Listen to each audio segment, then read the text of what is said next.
many of our families, especially going through a pandemic, are struggling economically.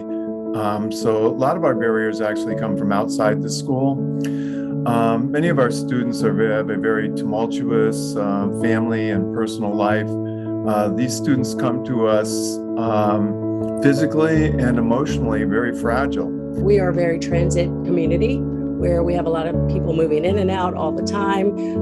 We do have a number of homeless students. We are a Title I school, of course, and meaning that all of our students are free and reduced lunch. That's our main challenge. And then the other is that our parents don't see the value of education.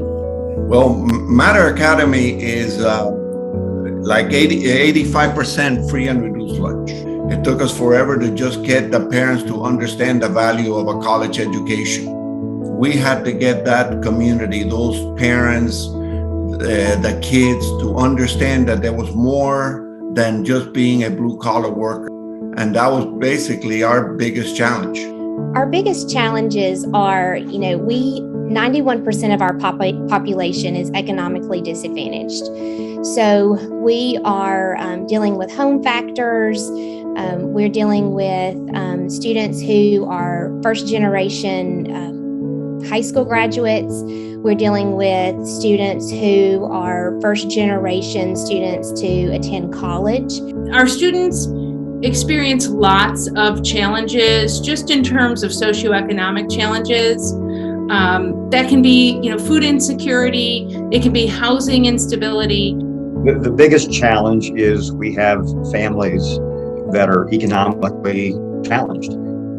Probably at the highest point, we've been in the 82-83% of our children are on free reduced lunch, which speaks dramatically to the economic stability of the homes that we serve.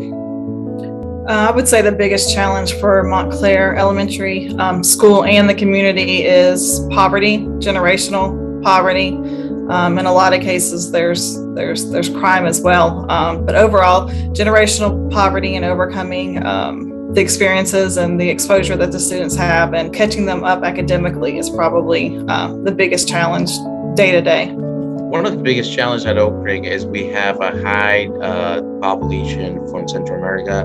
We have an ESOL population close to 243 kids. Most of the kids come from Guatemala and they come with no education. Sometimes we have kids that come to 7th grade, but they only have done first or 2 years of school.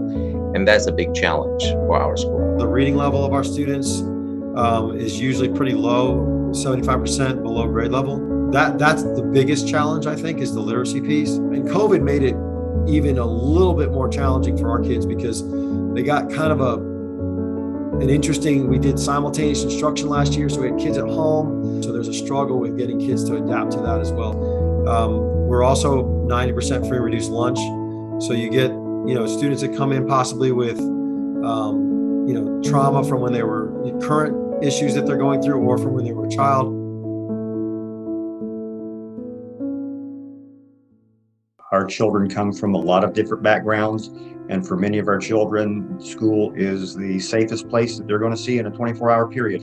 But the role of the school is also to provide the education and inspire these children to achieve beyond what they may have thought they could have achieved. In terms of the teachers, my job is to make sure that they have the resources that they need to do their job.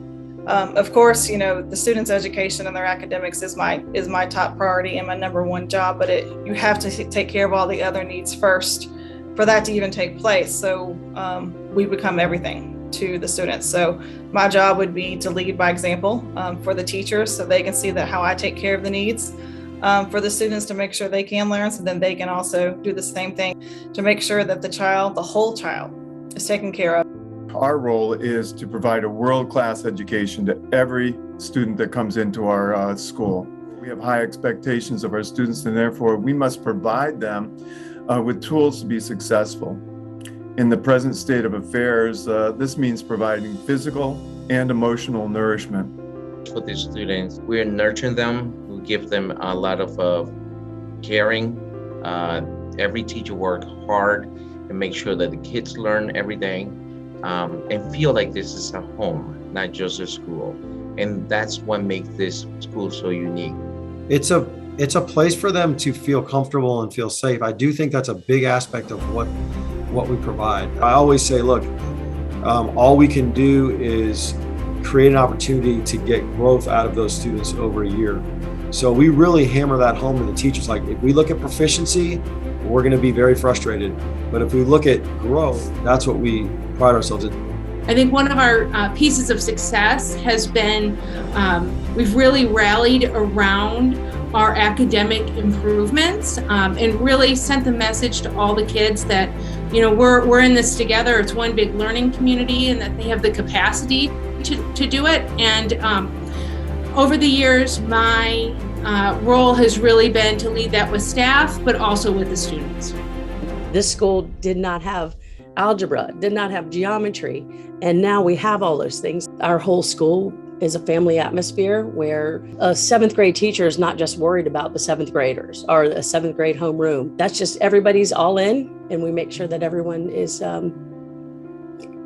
making sure that the children are making their achievements. We've gone from a 35% course failure rate to a 5% course failure rate. And last year we had the second highest graduation rate. It's been very much a community atmosphere to see everyone come together, to get on board, to really do what's best for kids.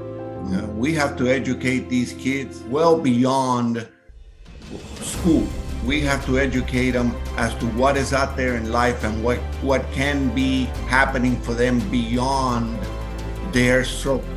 We graduate 99% of our students, and a lot of times it takes a while to get those kids to realize that they can have more.